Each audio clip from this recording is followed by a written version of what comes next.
Nicolás Lúcar, esto es Hablemos Claro, está en nuestros estudios Lucio Castro, secretario general del SUTEP, el Sindicato Único de Trabajadores de la Educación del Perú, pero hay una noticia de último minuto, ¿no, señora Magariño?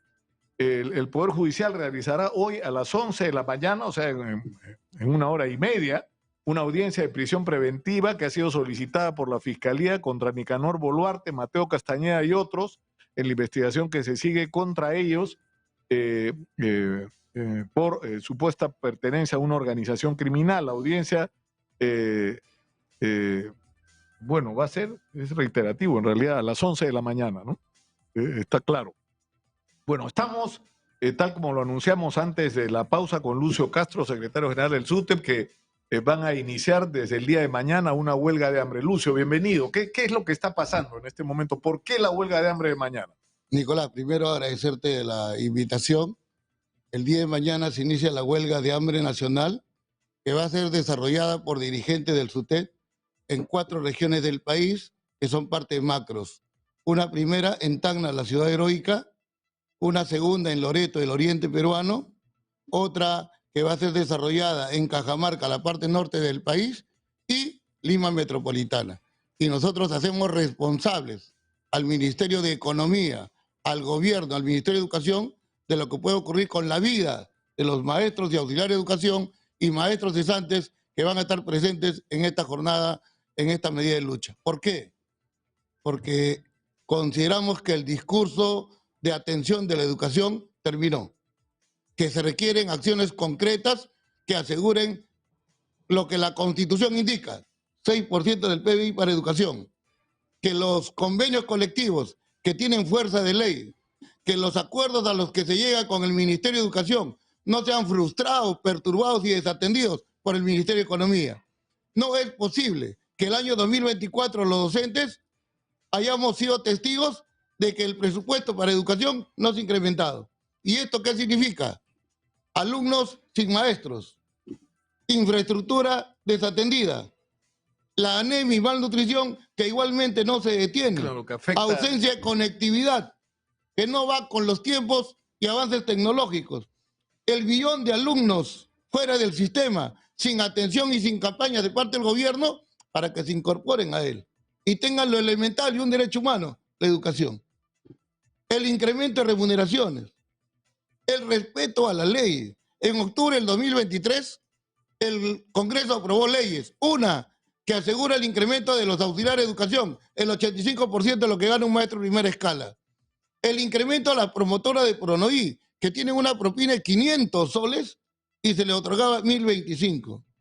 La Constitución y la ley para el gobierno no sirven. El Ministerio de Educación no atiende las justas demandas. Resultado natural.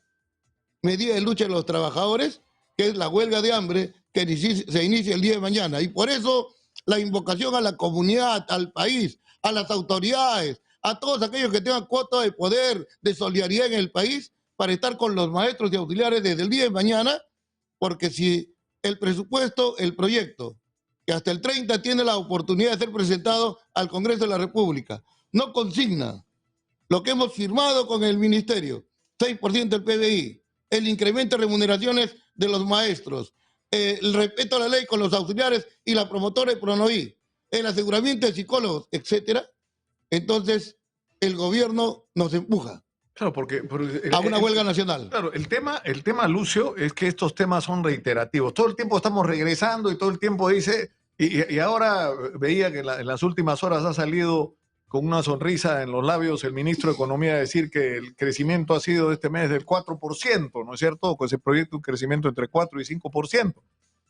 Pero, o sea, ¿qué significa en términos de mejora real de las brechas y de los problemas que tenemos como país? Crecimiento... Es decir, ¿de qué te sirve el crecimiento económico si no puedes resolver problemas tan elementales como la infraestructura, la calidad de la educación, la calidad de vida para los maestros?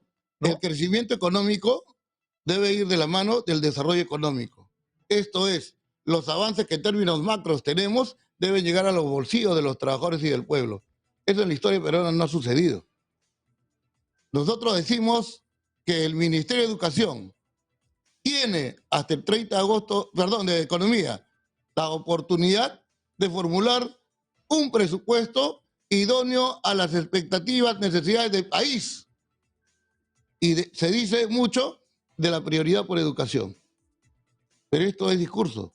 Nosotros queremos un hecho práctico, que se demuestre incrementando el presupuesto para el sector, que se demuestre y presente a un poder ejecutivo que cumple con su palabra, que cumple con la Constitución, que cumple con la ley, Ahora, que mira con prioridad la educación, y eso no está sucediendo. Ahora, hay un tema en medio de toda esta discusión, Lucio, que tiene que ver con la discusión sobre el tema remunerativo en el sector público que los está afectando a ustedes también. Es decir, lo que se ha establecido es que ya la negociación colectiva que se produzca entre una entidad estatal, en este caso el Ministerio de Educación, y por ejemplo los maestros, no puede ser sobre materia remunerativa si no tiene la venia del Ministerio de Economía. Es decir, ya tú puedes llegar al acuerdo que quieras en tu institución, pero no vale si el Ministerio de Economía no le parece. Por eso decimos que es el gobierno y el Congreso el que se hace el de la vista gorda, que hace que las leyes y la Constitución no se cumplan. No es el SUTES el que dice debemos destinar 6% del PBI para educación. No es el SUTES el que dicta las leyes. La Constitución lo dice, el gobierno no lo hace. El Congreso ha dictado leyes, el gobierno no lo cumple. Y en este caso la negociación colectiva, que es el mecanismo a través del cual de manera armoniosa se solucionan los problemas. Dice la ley que los temas económicos sí se deben debatir en la negociación colectiva. ¿Qué ha ocurrido este año?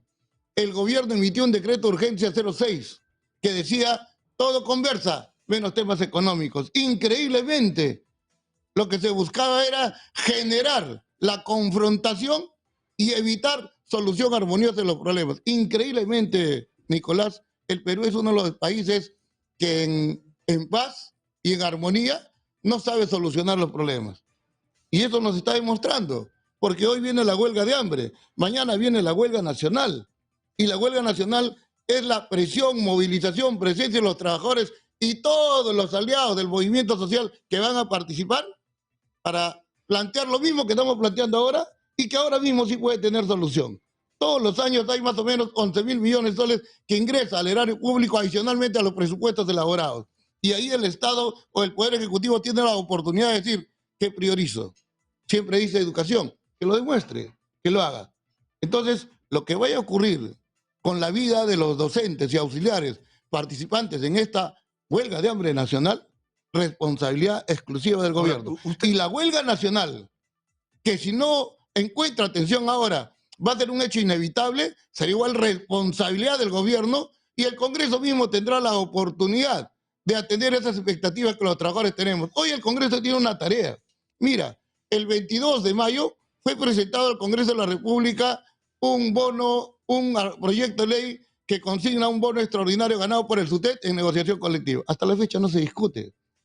Una atención ante una ilegalidad del gobierno de no otorgar 400 dólares de escolaridad a los maestros que habían demostrado la meritocracia, su capacidad, su idoneidad. Hasta ahora el Congreso no lo discute. Un proyecto de ley 4786, en donde el SUTE aparece como uno de los gestores de este proyecto, que plantea salida digna, trato justo, solidario para los miles de cesantes y jubilados en el país. Duerme el sueño de los justos. Ese Congreso tiene que tener sensibilidad. Ese Congreso tiene que mirar a los trabajadores como peruanos, como ciudadanos, y no como gente de tercera clase. Por supuesto, porque una vez más lo que ustedes están poniendo en la agenda es absolutamente razonable, además es necesario. Si estamos pensando en ser un país de la OCDE, si pretendemos ser un país del primer mundo, la prioridad tiene que ser la educación. Si no invertimos en educación no tenemos ningún futuro y miren cómo estamos.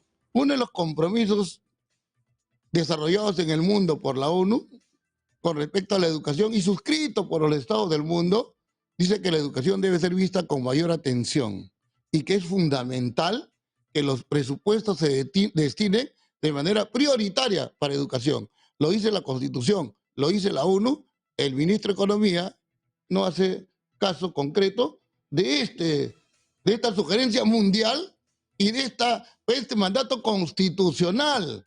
Es increíble, pero la indignación es la que se impregna en los trabajadores, en las organizaciones, porque ve una clase política, ve gobernantes que no cumplen con sus compromisos, que hacen que los distintos problemas, lejos de ser solucionados, se agraven.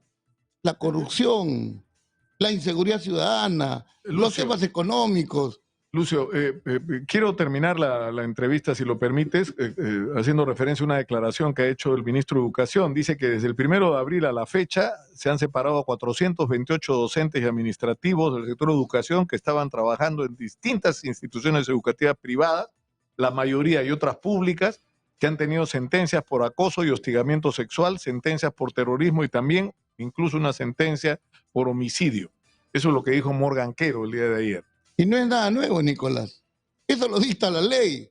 Él está haciendo lo que la ley determina y lo está haciendo con tardanza. Porque este tema de retirar a los maestros que practican, pregonan el tema de terrorismo, no es de ahora, es de años atrás. El tema de retirar del sistema a aquellos que violentan la indemnidad sexual de menores o cometen inconductas está en la ley desde el año 2012. No hay nada nuevo. Lo nuevo sería que mire con prioridad la educación. Lo nuevo sería que interponga sus buenos oficios con economía y con el gobierno para asegurar que se haga lo que la Constitución dice: mayor presupuesto para educación, respeto al convenio colectivo, respeto a los acuerdos de la mesa técnica que hemos sostenido con el mismo ministerio. Lucio, muchas gracias por estar con nosotros. Gracias, y ojalá, yo no sé si no sé, arar en el desierto. Permíteme hacer una invocación final. Sí, por supuesto. A los maestros, a los auxiliares, a la opinión pública. Los maestros, tus maestros, ingresan a una huelga de hambre nacional desde el día de mañana. Ingresan a una huelga nacional porque no quieren afectar el año lectivo. Están arriesgando su vida. Ingresan a una huelga nacional de hambre, asegurando que la educación sea vista con prioridad para nuestros hijos, asegurando esa alianza con los padres de familia. Solidaridad, participación, acompañamiento a nuestros maestros en todos los lugares en donde se va a desarrollar esta huelga nacional. Queremos tu solidaridad, queremos tu apoyo, pueblo peruano. Muchas gracias, Lucio. Muchas gracias. Aquí estamos, ustedes saben. Dicho de paso, Morgan Quero